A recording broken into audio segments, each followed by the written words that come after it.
Good morning to all of you and welcome to my channel science era. मैं Shailendra sir आज एक नए video के साथ उपस्थित हूँ।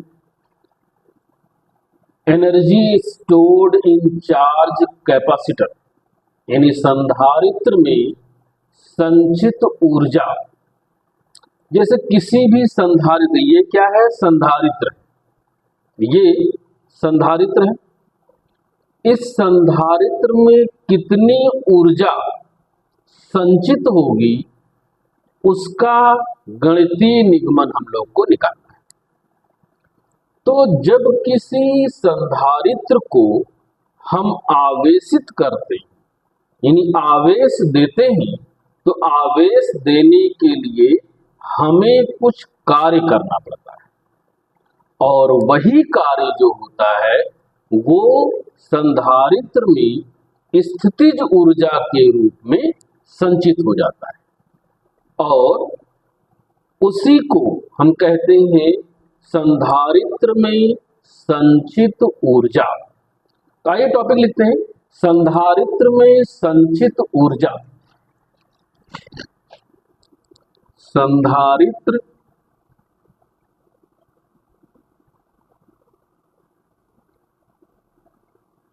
में संचित ऊर्जा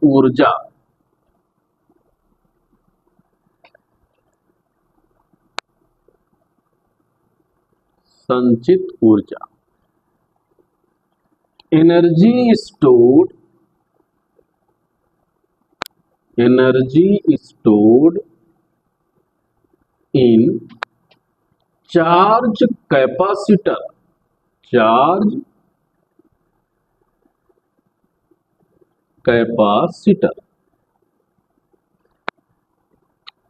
तो ठीक है, आइए देखते हैं संधारित्र में संचित ऊर्जा, energy stored in charge capacitor.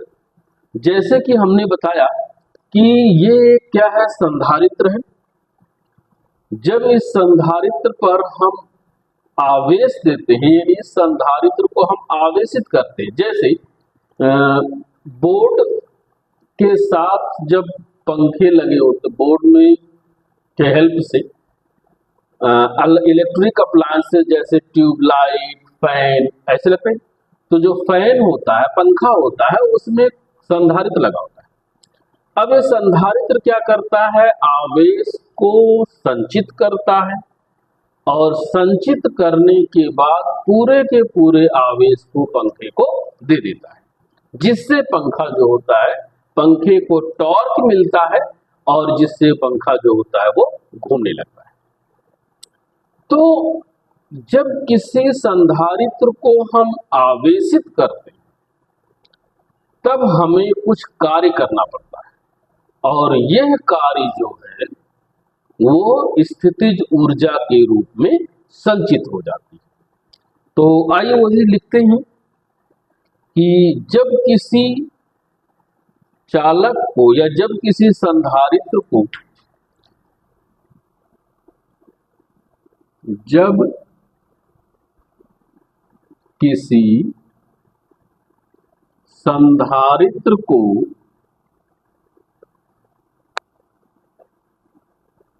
संधारित्र को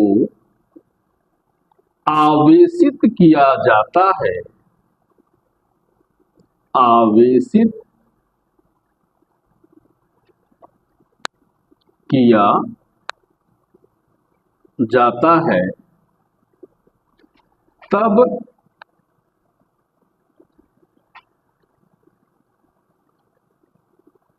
कुछ कार्य करना पड़ता है।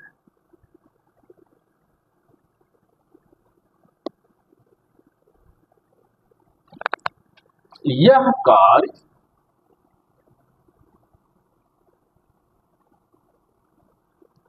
संधारित्र में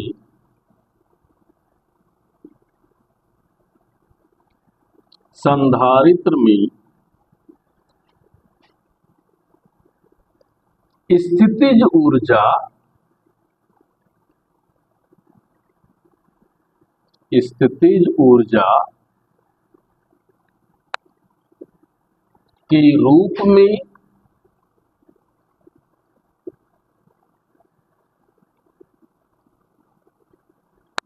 संचित हो जाती है, संचित हो जाती है, जिसे संधारित्र में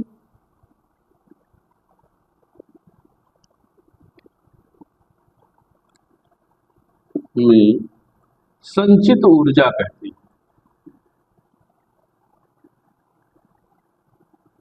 संचित ऊर्जा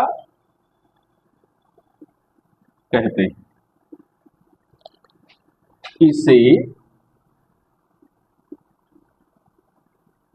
U से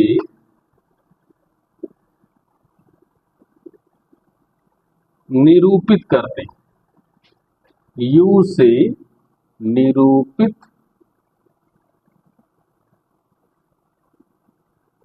करते हैं।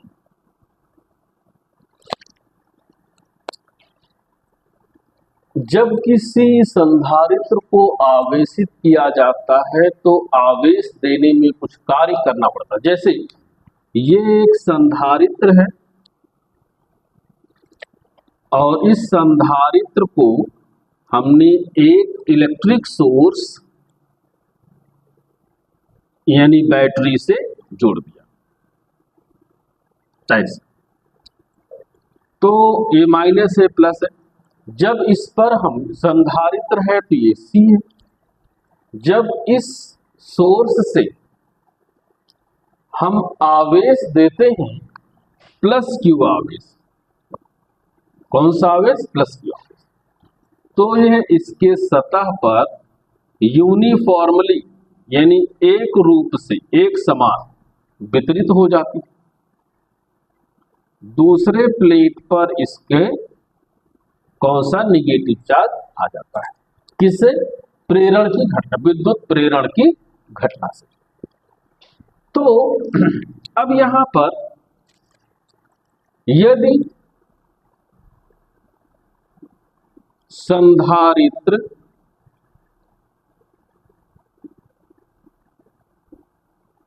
को दिया गया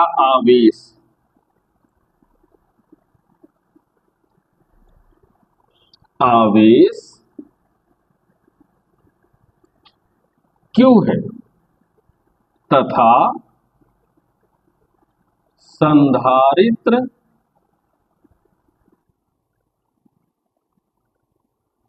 की धारिता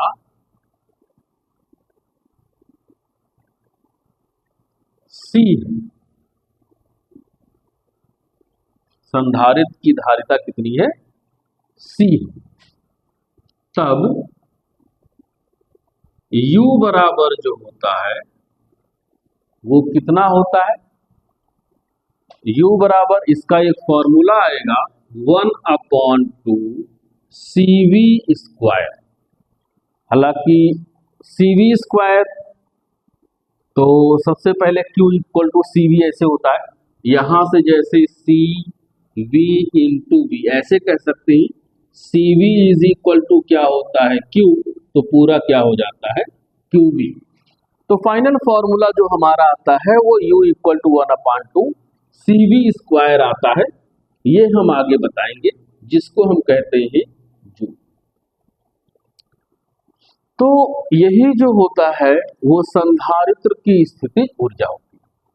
अभी कैसे आता है इसका मैथमेटिकल एक्सप्रेशन हम लोग अभी मैथमेटिकल एक्सप्रेशन के द्वारा समझेंगे।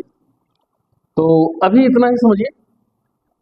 अब जो है इसके बाद आगे हम करेंगे संधारित्र में संचित ऊर्जा का गणितीय निगमन।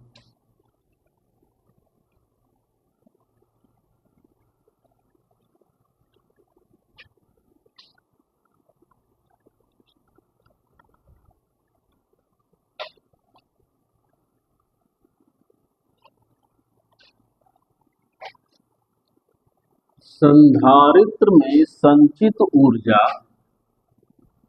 का गणितीय निगमन गणितीय निगमन यानी mathematical expression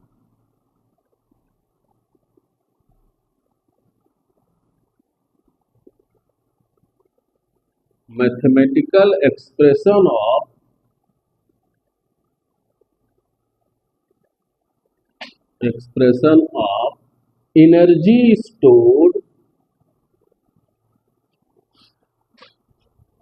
energy stored in charge capacitor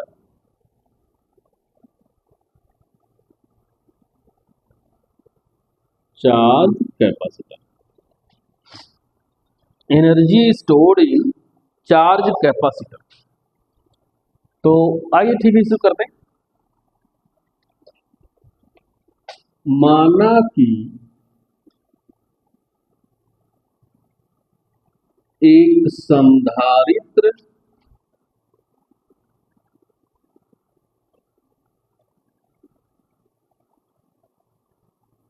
जिसकी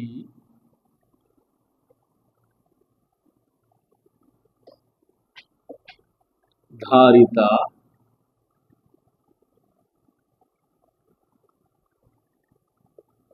C है, जो एक बैटरी से जुड़ा है। किससे जुड़ा है? बैटरी से जुड़ा है। जब संधारित्र के प्लेटों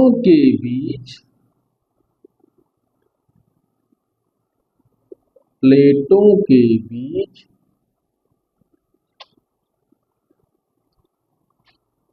विभव V आरोपित करते हैं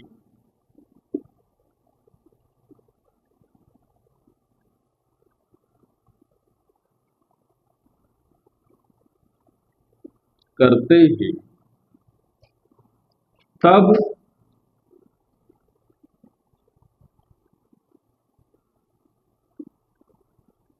प्लेटों पर आवेश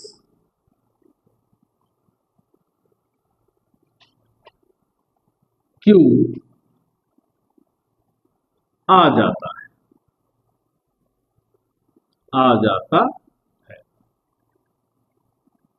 जैसा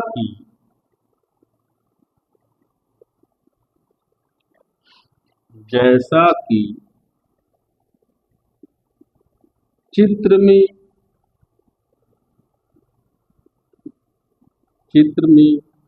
प्रदर्शित है।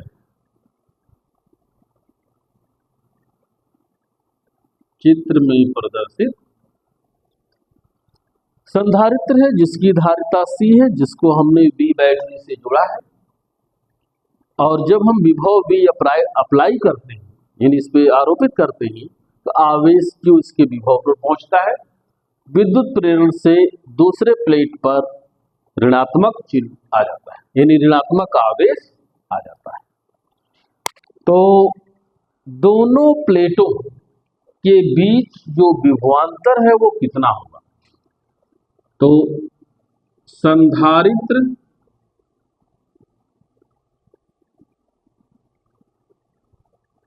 के प्लेटों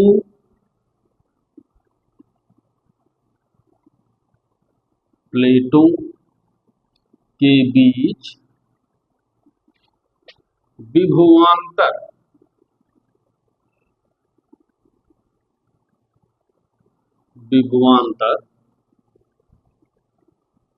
V क्या है?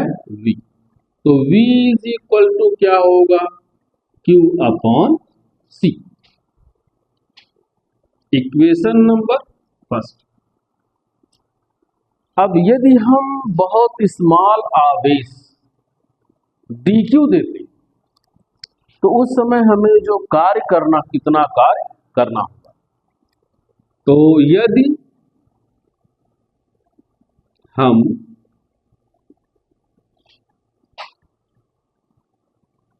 संधारित्र को आवेश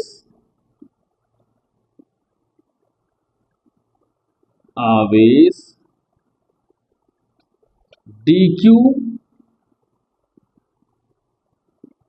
देते हैं, तब संधारित्र पर किया गया तब आवेश के स्थानांतरण में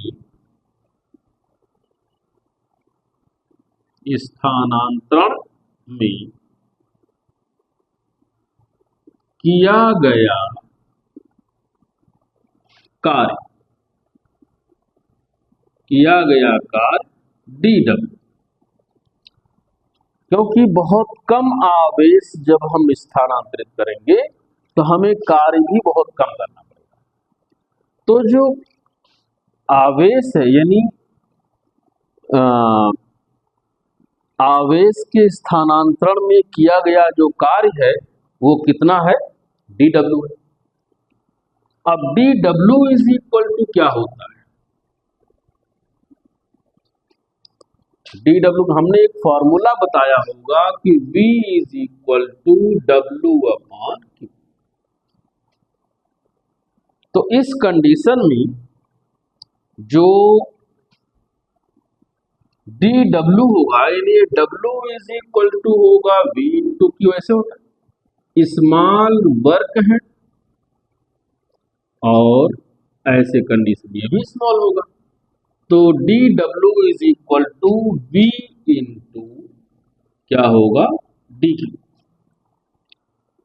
ये हो गया समीकरण 2। समीकरण 1 तथा 2 से तो dw इज इक्वल टू क्या होगा, कुछ नहीं करना है, बस v की वैल्यू को यहां से उठा के इसके जगह पे रख देना है।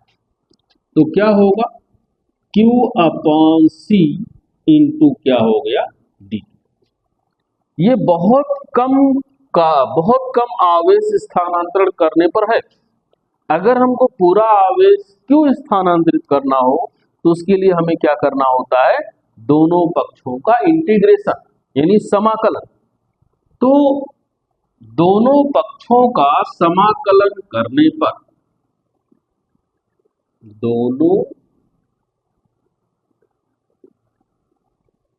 पक्षों का समाकलन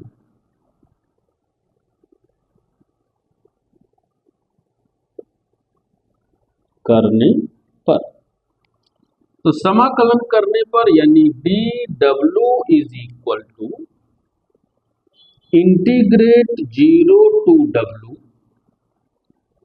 q अपॉन c इंटीग्रेट, या थोड़ा सा अच्छे से लिखो, इंटीग्रेट 0 टू q और ये q अपॉन c ये कितना हो गया, dq। तो ठीक है, उसके बाद आगे यहां से लिखते हैं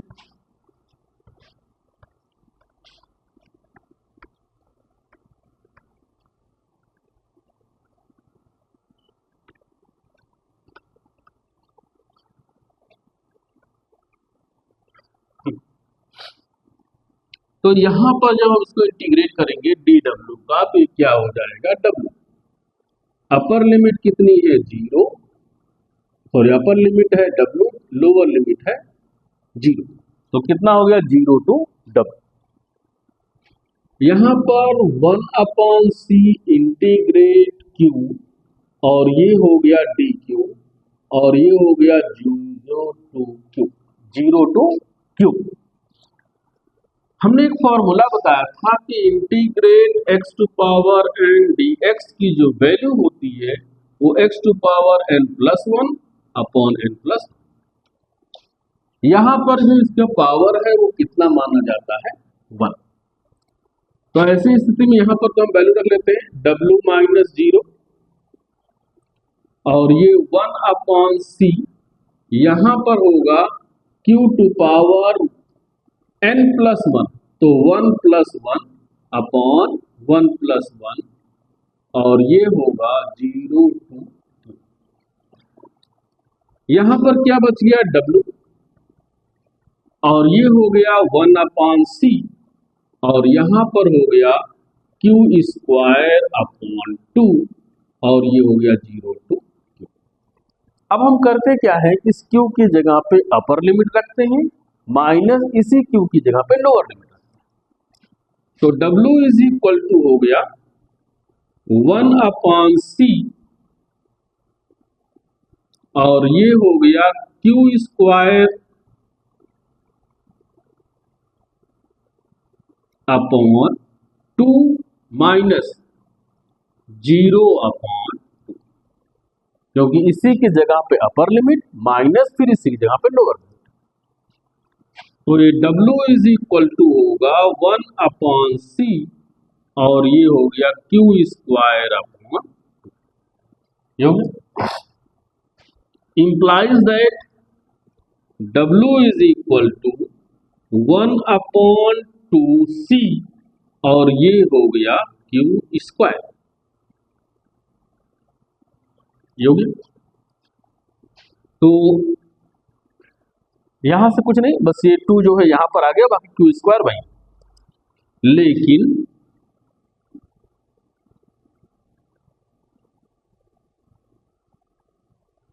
q इज इक्वल टू क्या होता है, cv। ये फॉर्मूला हम लोग पहले से पढ़ चुके हैं। तो w इज इक्वल टू क्या होगा, 1 upon 2c into c² v²। ऐसा क्यों हुआ, क्योंकि यहां स्क्वायर है इसलिए यस को रख देंगे।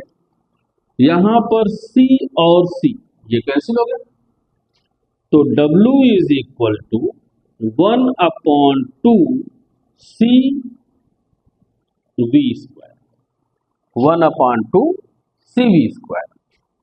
यह कार्य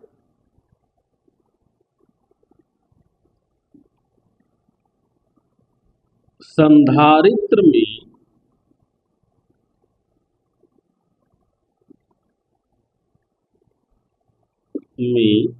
स्थितिज ऊर्जा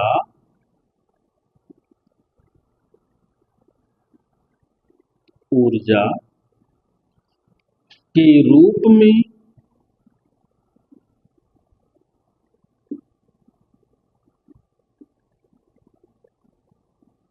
संचित होता है। यही जो कार्य जैसे हमने बताया था ना, जब चार्ज को संधारित्र को जब आवेशित करते हैं कुछ कार्य करना पड़ता है, वही कार्य जो है स्थितिज ऊर्जा के रूप में संधारित होता है। तो जो कार्य है W equal to 1 upon 2cv²।